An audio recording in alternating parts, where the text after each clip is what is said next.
Hello students, मैं कामनी सिंह माँ कल्याणी का public school Pindra road Chhattisgarh की हिंदी शिक्षिका।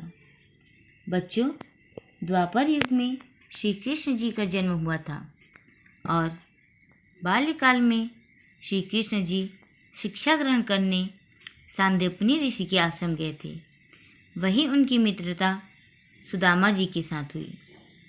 शिक्षा पूरी करने के बाद श्री कृष्ण जी द्वारका चले गए और वहाँ के राजा बन गए और सुदामा जी अपने गांव वापस चले गए।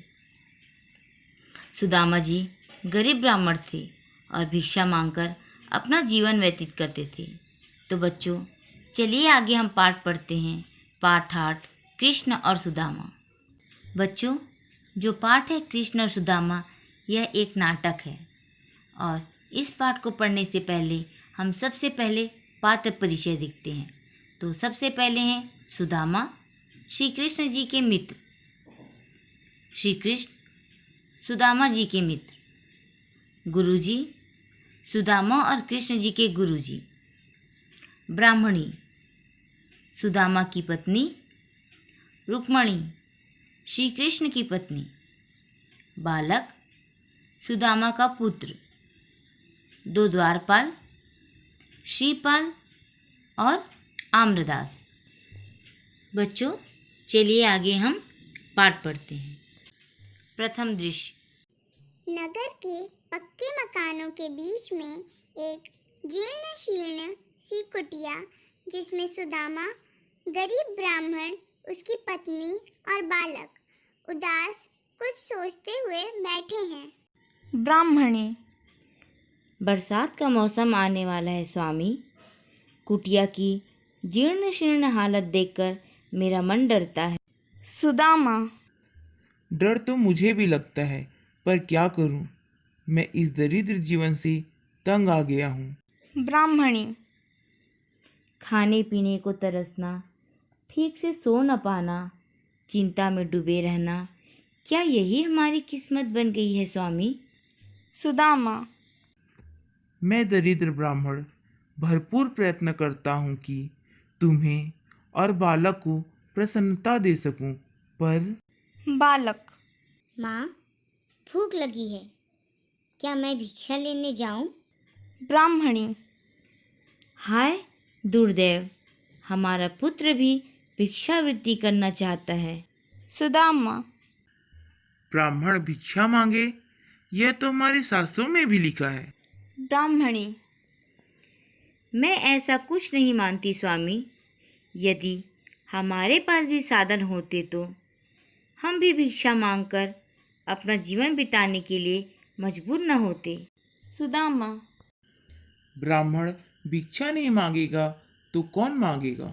ब्राह्मणी, दरिद्रता ने तुम्हारी सोचने समझने की शक्ति खत्म कर दी है। मैं बालक को भिक्षा लेने के लिए न जाने दूंगी। सुदामा, अच्छा, तो मैं ही भिक्षा लेने जाता हूँ। दूसरा दृश्य। सुदामा एक पोटली में थोड़ा सा अनाज लेकर कुटिया में प्रवेश करता है। ब्राह्मणी, आ गए स्वामी। सुदामा, आज बस इतना ही मिला है। ब्राह्मणी, बस? किस किस का पेट भरेगा इससे? सुदामा, बालक, ब्राह्मणी, बालक को दूं? आपको और स्वयं के लिए? कितना दुख होता है स्वामी। अभी तो दिन की शुरुआत है। बिना व्रत के हमें व्रत रखने पड़ते हैं। सुदामा, अब लोग मुझे देखते ही द्वार से मुंह मोड़ लेते हैं। इतना अपमान। लज्जा से सिर झुका लेता है। ब्राह्मणी, तो चले क्यों नहीं जाते द्वारिका? मेरा मित्र राजा है, मेरा मित्र सच्चा मित्र है। करो ना साबित। सुदामा, मैंने कभी झूठ बोला है क्या? द्वारकाधीश मेरे मित्र हैं। बालक, पिताजी, हमें भी उनसे मिलवाइए ना। ब्राह्मणी, इतने वर्षों से यही सुनते आ रही हूँ। यदि मित्र हैं तो क्या वे आपकी मदद नहीं करेंगे? सुदामा, मैं उन पर अपनी दरिद्रता प्रकट नहीं करना चाहता। ब्राह्मणी।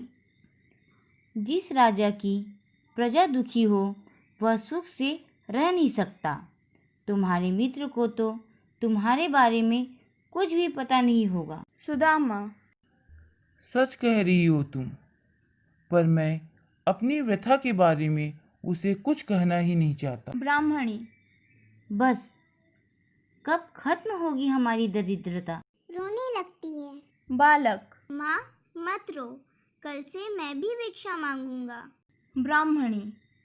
नहीं पुत्र, मैं तुम में यह वृत्ति पनपते हुए देखना ही नहीं चाहती।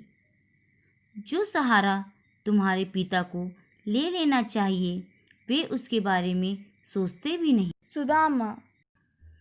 मैं क्या करूं? अच्छा, मैं आज ही द्वारिका के लिए निकल पड़ता हूं। ब्राह्मणी। मैं आसपास के घरों से आपके लिए भिक्षा मांगकर ले आती हूँ।